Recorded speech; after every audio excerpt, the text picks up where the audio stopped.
नमस्कार दर्शक बंधु आज एक गुरुत्वपूर्ण प्रसंग रे आमे आलोचना रखिछु। मुख्यमंत्री नवीन पट्टनायक एक निर्देश देइछंती जे राज्यर आरटीओ मानकरू हॉस्पिटल मानकरू दलाल मुक्त करिवा पाई। ये भलो कथा और सबुठ बड़ कथा, किंतु दीर्घ 20 वर्ष हला मुख्यमंत्री राज्य को शासन करुछंती एवं तांको शासन रे पूरा राज्य चलुछि। कौन आज मुख्यमंत्री जानिले जे ओडिशा रे दलाल मानकर प्रादुर्भाव अछि, से माने एठी राजनीति करुछंती विभिन्न सरकारी प्रतिष्ठान मानकरे बा बेसरकारी प्रतिष्ठान मानकरे। वर्तमान पर्यंत 20 रु ऊर्ध्व दलाल को गिरफ करा जाय सालानी, ये मध्य सबुठ भल कथा। किंतु प्रश्न मोर वर्तमान समय जे ये जो कार्यक्रमटी वर्तमान समय आरंभ हला, ये लंबा समय धरी चलिब तो अनवर्त भाव चलिब तो एमानक उपरे अनवर्त कार्यानुष्ठान हब तो कहीं ना जदि आपण माने वर्तमान समय एमानकु गिरफ कर दउछंती, परवर्ती समय एमानकु छाड़ी दउछंती बा बेल रे आसुछंती, पुणी समाने समानकर कार्यक्रम आरंभ करिवे। कहीं ना दलाली वर्तमान समय व्यवस्था भितरे गोटे निशा है कि नहीं, ये गोटे पेशा हो जाइछि। अनेक परिवार ए दलाली द्वारा चलुछंती, अर्थात समानक परिवार रो पुरुष लोक ए दलाली को नहीं पेशा करिछंती एवं सेठू समाने अर्थ उपार्जन करुछंती एवं चलुछंती मध्य। ये होछि सबुठ बड़ प्रश्न जे दलाली मुक्त हवा राज्य ये गोटे लंबा प्रक्रिया धरी चलिबो कि।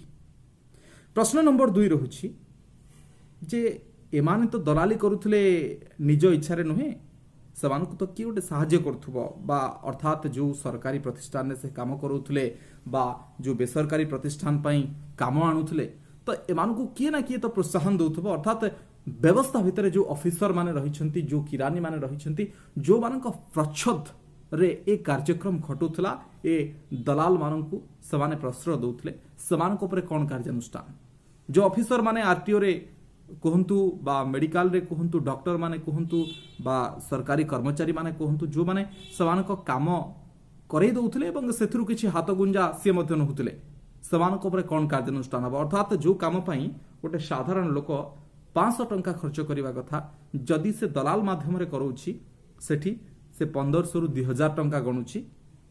500 टंका सरकारी बाटरे गला, आउ 500 रु 1000 टंका दलाल नै गला, आउ जो ऑफिसर जो कामटी करूचंती से 5 टंका नै गले। अर्थात कमिशनी व्यवस्था भितरे ए दलालीगिरी कार्यक्रमटी चलीथिला। या ऊपर कार्यानुष्ठान केबे, अर्थात से ऑफिसर से क्लर्क मानक ऊपर कार्यानुष्ठान केबा, जा से जो चतुर्थ श्रेणी कर्मचारी हो बा जे कोनोसी लोक समानक ऊपर कार्यानुष्ठान केबे, जो माने ए व्यवस्था को खून कर दैछंती, अर्थात ए व्यवस्था सेई मानक द्वारा खून लागि जाइछि, समानक ऊपर कार्यानुष्ठान केबे। ये बड़ प्रश्न मु आज आपनकु ए वीडियो माध्यम रे सरकार को पचारुछि।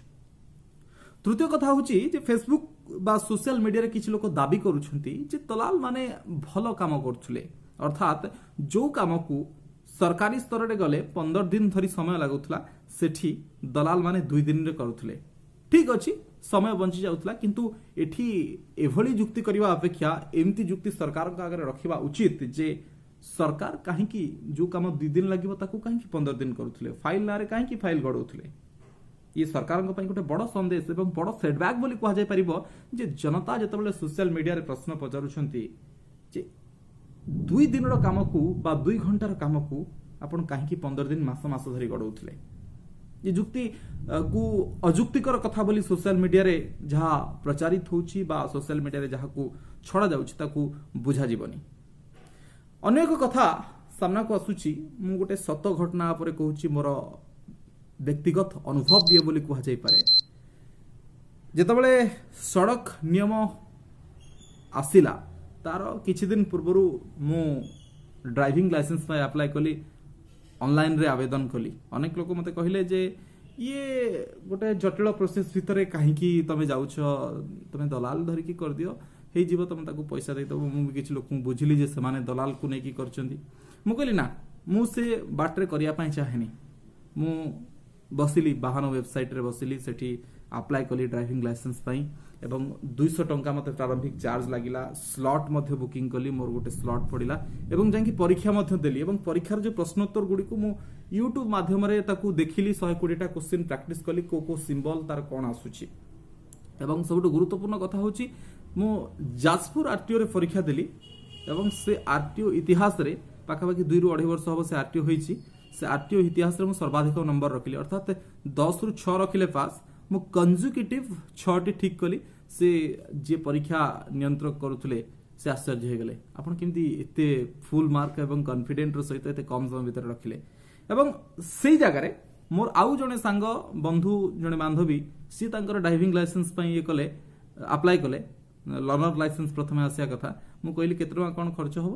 କହିଲେ 2500 ଟଙ୍କା ନେବ ଦଲାଲ। ଅର୍ଥାତ୍ ମୁଁ ଦେଖୁଛି ଯଦି ଲର୍ଣ୍ଣିଂ ଲାଇସେନ୍ସ ମୋର 200 ଟଙ୍କା ନେଲା, ପରବର୍ତ୍ତୀ ସମୟରେ ଡିଏଲ୍ ବାହାରିଲା ବେଳକୁ ଆଉ 200 300 ସପୋଜ 500 ଟଙ୍କା ଖର୍ଚ୍ଚ ହେଲା। 500 ଜାଗାରେ 2500 ଟଙ୍କା ଅର୍ଥାତ୍ 2000 ଟଙ୍କା ଏକ୍ସଟ୍ରା। ମାନେ ଦେଖନ୍ତୁ ସରକାରଙ୍କ ପକେଟକୁ ତ 200 400 ଗଲା, ଦଲାଲ ଆଉ ଯେଉଁ ଅଫିସରଟି କରେଇଦେଲା ସିଏ 2000 ଟଙ୍କା ନେଲା। ଅର୍ଥାତ୍ ସେମାନଙ୍କୁ ସେଠି କୌଣସି ରିଟିନ୍ ପରୀକ୍ଷା ଦେବାକୁ ପଡ଼ିଲାନି। କ'ଣ ପାଇଁ ଏ ବ୍ୟବସ୍ଥା ଭିତରେ ଏମିତି ସିଷ୍ଟମ ତିଆରି କରାଯାଇଛି?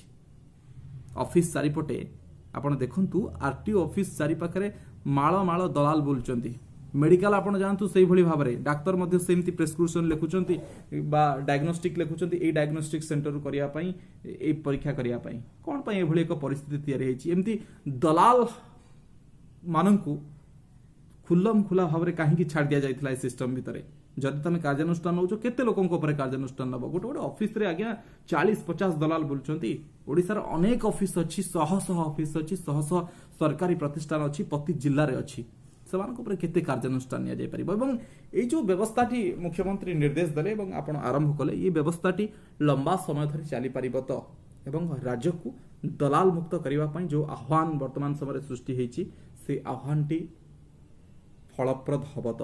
ଇଏ ହେଉଛି ସବୁଠୁ ବଡ଼ ପ୍ରଶ୍ନ। ନଜର ରହିବ ଯେ ସରକାରଙ୍କ ଉପରେ ଦଲାଲ ମୁକ୍ତ ରାଜ୍ୟ କରିବା ପାଇଁ କେତେ ସମୟ ନେବେ। ଇଏ ତ 20 ବର୍ଷ ପରେ ଚିହ୍ନିଲେ ଯେ ଦରକାର କେତେ ଏବଂ ଦଲାଲ ବର୍ତ୍ତମାନ ସମୟରେ କେତେ ଅଛନ୍ତି। ତାପରେ ଦଲାଲ ମୁକ୍ତ କରିବା ପାଇଁ ଆଉ କେତେ ସମୟ ଲାଗିବ, ଇଏ ହେଉଛି ବଡ଼ ପ୍ରଶ୍ନ। ନମସ୍କାର।